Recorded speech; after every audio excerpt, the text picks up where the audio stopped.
Hi everybody, this is Christina, the AmputeeOT. In today's video, I will be showing you what a mature residual limb looks like.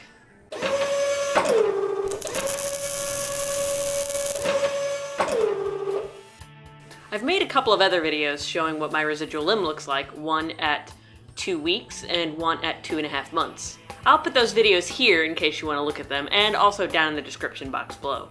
It's been about 9 months since my amputation. I would say my residual limb is pretty much matured and done healing. One thing I've noticed is that my residual limb has shrunk a lot from when it first got amputated. My leg started out so that my stump was bigger than my knee. It was huge and fat and giant, and now it's really super small. My residual limb probably looks a little bit different from most people's residual limbs, and that's because I have Ehlers-Danlos syndrome. You'll probably notice that my leg seems really floppy, and I've actually looked at a number of other people's below knee amputations and found that nobody has a leg quite like mine. If your leg doesn't look like mine, don't worry, it probably won't. Here's what my residual limb looks like compared to my other leg. You can see it's definitely a lot smaller. You can see I can still move the muscles in my leg.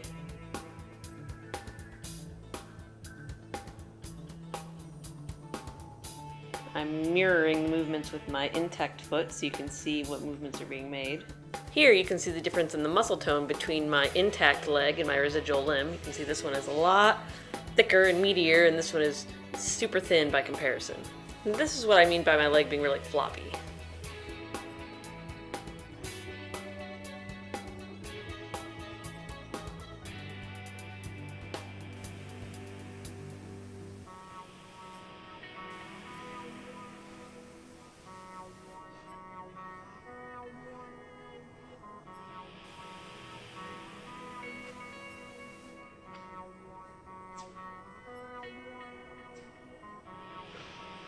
Here you can see where the scar is completely healed.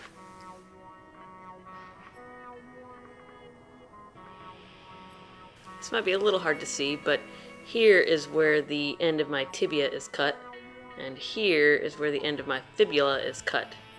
You can see they cut them at 2 different lengths, and that is so it's easier to fit your leg to a prosthetic. If this one was cut the same length as this one, it would cause a bony protuberance, which would cause problems with prosthetic fit. When surgeons do an amputation, they cut the back flap of skin longer than the front flap of skin, and then they fold it up like this. So now the back of my leg effectively has become the front of my leg. And actually, if I close my eyes and somebody runs their hand up and down my scar line like this, it feels like somebody's touching the front of my leg and then suddenly touching the back of my leg. It's a really weird sensation, but it only works if somebody else is doing it and my eyes are closed. Sitting with my leg curled up under me like this is pretty comfortable. You can also see where my tibia has become pretty prominent. It's pretty easy to see here.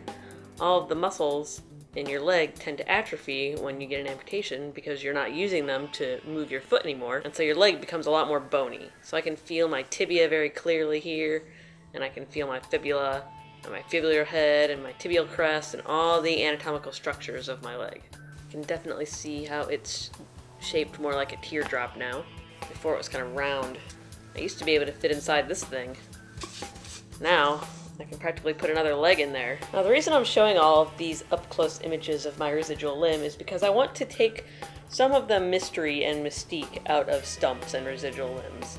I think that amputation is a very scary thing, and when people don't know what to expect, they're scared because they're kind of going into uncharted territory. And so if I can demystify some of the process of becoming an amputee and some of the process of living your day-to-day life as an amputee, then hopefully I can help some people who otherwise would have been really uncomfortable feel a little bit more comfortable with the situation. Still got some dog ears going on over here. Here's what my leg looks like from the back. From this view you can see the cut end of my fibula pretty well. It ends right here. So this is the head of the fibula here, and this is the cut end of the fibula right here. And the tibia goes from here to here, so it's a little bit longer. And you probably can't see this at all, but if I grab the cut end of my fibula, I can actually move it within my leg. So I can feel it kind of doing this sort of thing. Okay, everybody, that's all for now. If you have any questions, you can leave them in the comment section below. You can subscribe if you like. I put out new videos every Wednesday, and see you later. Bye! Bye-bye-bye!